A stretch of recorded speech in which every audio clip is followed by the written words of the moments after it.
This is the Turf Zone Podcast, your central information and news hub, bringing together professionals from turf associations across multiple states to share things to help you in your business. Brought to you in partnership with our friends at the Mississippi Turfgrass Association. Now, let's get in the zone.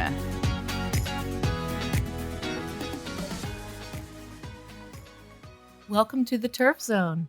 In this episode, we feature an article titled A Contrarian's Guide to Autonomous Turfgrass Robotic Technology, written by J. Scott McElroy, PhD, Professor, Department of Crop, Soil, and Environmental Sciences, Auburn University. As a scientist, I hesitate to make predictions such as those a fortune teller might reveal.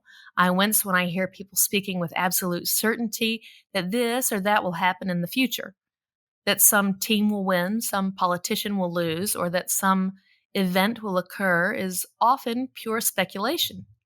Absolute predictions are nonsensical and an affront to probabilistic thinking.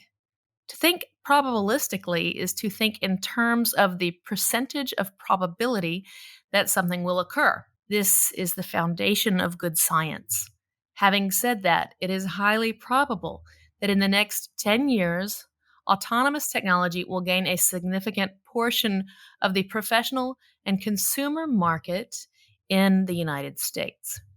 I base this prediction on 4 pieces of evidence. 1.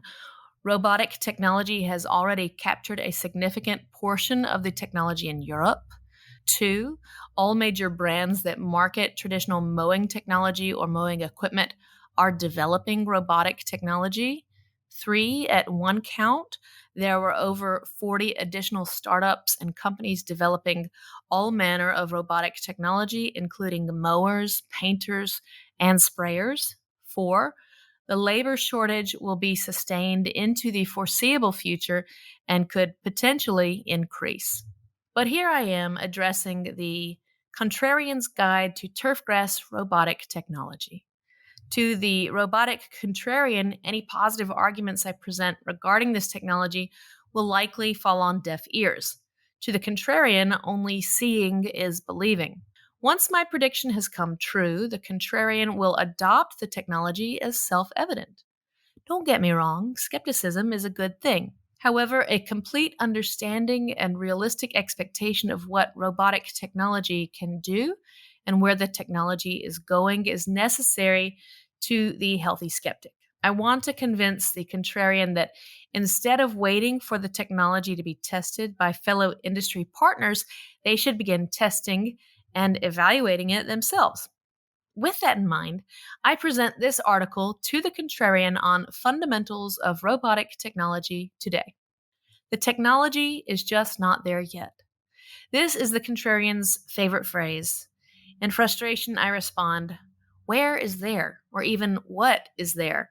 If the technology has not arrived at the point where it can be adopted, what are its current limitations? What irks me so much about this critique is the underlying assumptions about imagined technological characteristics that may not even be possible.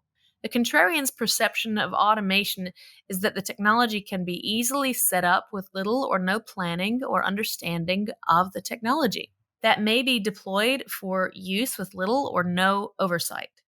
The phrase, the technology is just not there yet, is normally rooted in some technological advancement in artificial intelligence or machine learning that the contrarian has developed based on their perception of technological development or maybe even a touch of science fiction. My response is the technology is what the technology is. 2022 might as well have been 10 years ago when it comes to robotic and autonomous technology in the United States. 2023 saw an incredible number of major advances. These include allowance for extended range connection to 4G and network RTK systems, daisy chaining of reference station signals for greater lengths, creation of virtual zones that can vary in direction, speed, and height of cut, and mobile deployment across multiple sites. The technology launched in 2023 will be the basis of robotic technology for the next 5 to 10 years. To the contrarian, if you were talking about 2022, I agree. The technology was not there for the professional user. It was largely restricted to wire boundary units, mowing randomly at a single fixed zone height. But 2023 completely changed the game. Autonomous versus semi autonomous. Before discussing the technology that now makes robotic automation possible, let me make a rather large distinction in technology: autonomous versus semi autonomous technology. Now and in the future, it will be extremely difficult for any mowers with traditional mowing implements to be fully autonomous simply due to liability. As I've been told, I am not an expert on liability, nor am I a lawyer. Liability has been and will continue to restrict deployment of certain technology. Such technology, semi autonomous technology, will require an operator to be watching it while it is completing its task. It will not work at night and will likely not have a fixed position point for deployment. It will need to be taken to the location by hand for deployment. Fully autonomous technology will likely be small, lightweight equipment weighing approximately less than 300 pounds. Again, I may be wrong, but making traditional mowing equipment fully autonomous is going to be challenging to say the least. Robot positioning, the leap forward in 2023.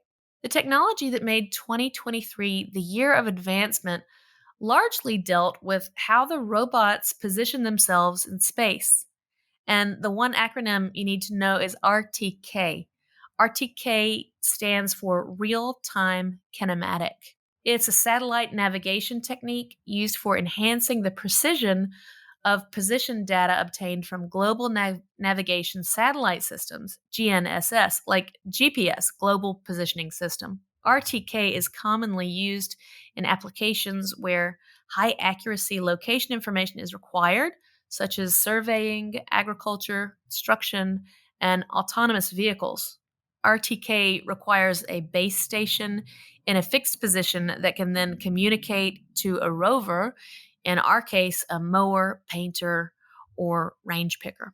RTK allows for real time positioning and correction for the rover.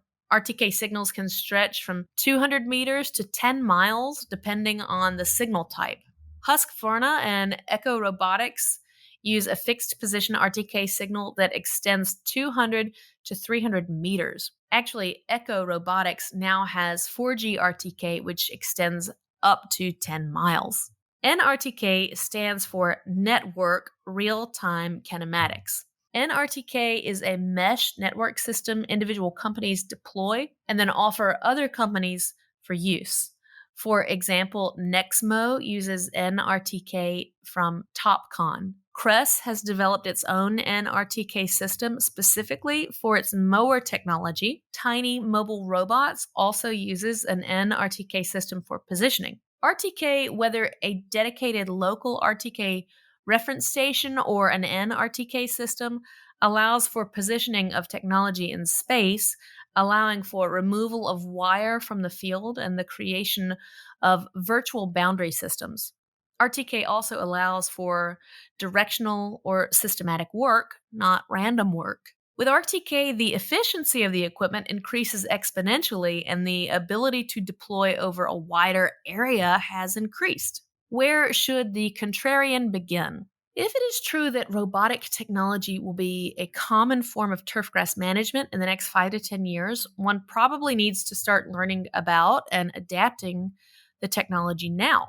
To be fair, there are some early adopters that have made significant investments in this technology, but the contrarian samples the product before a full commitment. The key to what to utilize first is choosing equipment that solves a problem. Depending on the operation, you already have mowing equipment, so unless you need to make a major purchase, the first goal is to seek out equipment that solves a problem. Here's my list of useful equipment that solves major issues. Field painters. Field painters have been adopted in the United States faster than any other autonomous technology for one big reason. They solve a problem. Painting field lines is a tedious, repetitive task that was begging for automation. Technology from Turf Tank and Tiny Mobile Robots have taken athletic field maintenance by storm, with painters becoming the fastest growing segment of autonomous turfgrass management. Range pickers. Ranges can have a myriad of problems that robots can solve. Large pickers used frequently can compact soil. They are very abrasive to the turf, reducing stand density and quality and cause damage during high soil moisture conditions. Lightweight pickers, such as the Echo Robotics range picker, can be programmed to pick ranges at all hours of the day. It uses the same positioning technology as Echo Robotics mowers, either a Wi-Fi or 4G signal, which massively extends the range of use of the picker. Slope climbers. Mowing slopes is a burdensome task. It can be damaging to the turf and dangerous for the operator. Because of the difficulty, some sloped areas are mowed infrequently, reducing the turf grass stand and leading to debris buildup after mowing. The Husqvarna 535 AWD is a compact, lightweight slope mower that can be deployed to cover up to 0.8 acres. While it is random and has a wire boundary, it is efficient, and virtual zones can be created after it has mapped the wire-bounded area. Drop and mow. Many contrarians are turned off by the idea of fixed-position mowers that are bound to a specific docking station and work zone. They would prefer to be able to deploy mowers to other locations during the evaluation phase. The Nexmo M1 is a deployable drop and mow system that allows for mapping and deployment at hundreds of areas stored on the Nexmo app. Simply choose the location that you have mapped and stored in the app, deploy one or multiple mowers, and return to pick up when the app tells you the job is complete. Mowing technology. Or the Contrarian could just deploy other mowing technology. Mowers from Husqvarna, Cress, and Eco Robots are all lightweight, fully autonomous mowers that can be deployed to mow fairways, rough and tee areas, sports fields, common areas, or large multi-use complexes. This will allow the Contrarian to evaluate the cut quality, evaluate the equipment for its functionality at their location, and determine how best to scale with autonomous technology. To be fair, the economics do not work out until autonomous technology has been deployed at scale, meaning across a majority of the facility. In the beginning, if you're just evaluating a few pieces of equipment, this will likely add a little to your workload in the first year, as you are adding a new piece of technology without subtracting equipment you're already using. This is part of the process of adapting new technology. The time and money saving on a facility basis are not realized until you are at scale. Final thoughts. When the iPhone was introduced in 2007, it was an amazing leap in mobile technology. It has changed the way we work, play, and live. The current version of the iPhone is even more amazing. Camera technology, the myriad of apps that are available, and how you can do almost anything on the iPhone. I've never heard a single person who bought the original iPhone complain that they should have waited to buy the current iPhone and skipped the 16 years of previous iterations. Sure, the new iPhone is amazing, but so was the original. I leave the Contrarian with this final comparison. The technology released in the US in 2023 will be the dominant technology innovations for the next decade and beyond. There will be upgrades and innovations along the way, but the base technology will remain the same. If you wait for some mythical technological level that may never come, you will miss out on the journey this technology will take us on for years to come. Disclosure: Dr. McElroy is a professor at Auburn University and also owns Scotsman Turf Robotics, which is a distributor of Husqvarna, Eco Robotics, and Nexmo. Scotsman does not distribute Cress, Turf Tank, or tiny mobile robots, but sees these as valuable additions to a growing autonomous turfgrass technology industry. Dr. McElroy and Scotsman encourage readers to explore all aspects of autonomous and semi-autonomous equipment that will be the future of turfgrass management. Robotic equipment is currently less than 1% of the U.S. turf equipment market, but is slated to grow substantially over the next 5 years. For all resources associated with this article, check out our show notes. Don't miss an episode. Subscribe on Apple Podcasts, Spotify, or wherever you get your podcasts. You can also visit us at theturfzone.com. You've been listening to The Turf Zone. For more episodes of The Turf Zone, visit theturfzone.com and subscribe on Apple Podcast, Stitcher, or your favorite podcast app.